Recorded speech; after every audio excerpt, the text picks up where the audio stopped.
Hello everyone, welcome to our channel Goal Achievers. आज के हमारी वीडियो में हम करेंगे विविल योजना और शिमला समझौता या शिमला सम्मेलन। तो आइए वीडियो शुरू करते हैं। फर्स्ट है हमारा विविल योजना। दूसरी जो योजना आई थी वो है विविल योजना। ये कब आई थी? ये आई थी 4 जून 1945 में आई थी, जब यूरोप से विश्व युद्ध की समाप्ति हुई थी और जापान के विरुद्ध जो इनका उद्देश्य मेन तो ये था कि जापान के विरुद्ध उनको भारतीय समर्थन प्राप्त करना था, इसलिए ऐसा किया गया था। ठीक है। और भारत में संवैधानिक गतिरोध को समाप्त करने के लिए भी इस योजना की घोषणा की गई थी।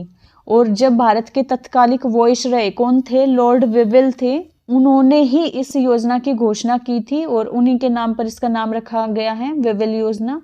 ठीक है। दूसरा जो इसका मुख्य उद्देश्य था, क्या था? द्वितीय विश्व युद्ध के पश्चात भारतीयों द्वारा संविधान बनाए जाने तक का एक प्रकार का अंतरिम व्यवस्था करना। ठीक है।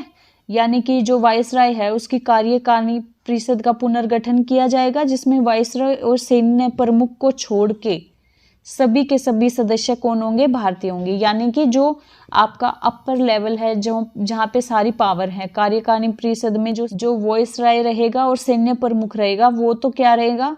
इंग्लिश ही होंगे, यानी अंग्रेजी होंगे। लेकिन जो उससे अलग हैं, बाकी जो पद हैं, उसमें कौन रहेंगे? भारतीय। ऐसा इसमें कहा गया था।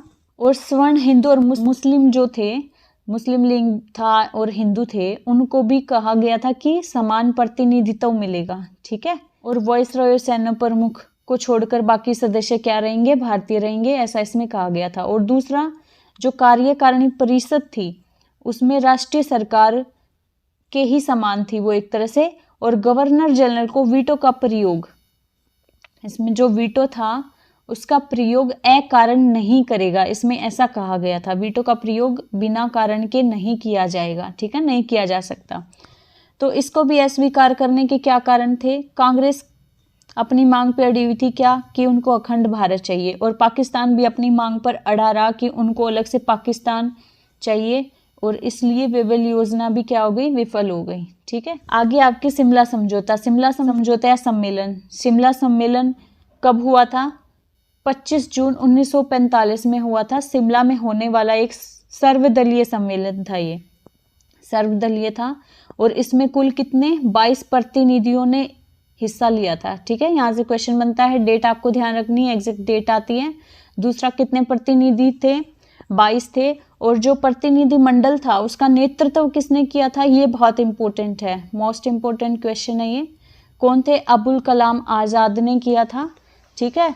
इस सम्मेलन में मुस्लिम लीग ने क्या शर्त रखी थी कि जो उनकी कार्यकारिणी परिषद में नियुक्त होने वाले मुस्लिम सदस्य हैं वो उनका चयन खुद करेगी। ठीक है, वो उनका चयन अपने आप करेगी, वो अपने आप डिसाइड करेगी कौन उनका सदस्य होगा। और कांग्रेस थी जो, वो ऐसा नहीं चाहती थी। तो इसलिए कांग्रेस, अगर मान लो मुस्लिम लीग की अगर ये शर्त पूरी हो जाती तो कांग्रेस क्या हो जाती? गैर मुस्लिम का नेतृत्व करने वाली संस्था के रूप में उजागर हो जाती। और ऐसा वो नहीं चाहते थे, तो इसलिए दोनों ने ही मना कर दिया। इसलिए ये भी क्या हुआ? 14 जुलाई को शिमला सम्मेलन था वो असफल हो गया। ठीक है। 25 जून को चला, 14 जुलाई को खत्म हो गया। ठीक है, क्योंकि दोनों अपनी मांग पे अड़े रहे, कोई भी नहीं माना, तो ये समझौता भी कैंसिल हो गया, अस्वीकार कर दिया गया इसको भी। ओके गाइज, आज के हमारे वीडियो में इतना ही। अगर वीडियो अच्छा लगा तो लाइक करें, शेयर करें, कमेंट करें और चैनल सब्सक्राइब करें। Thanks for watching.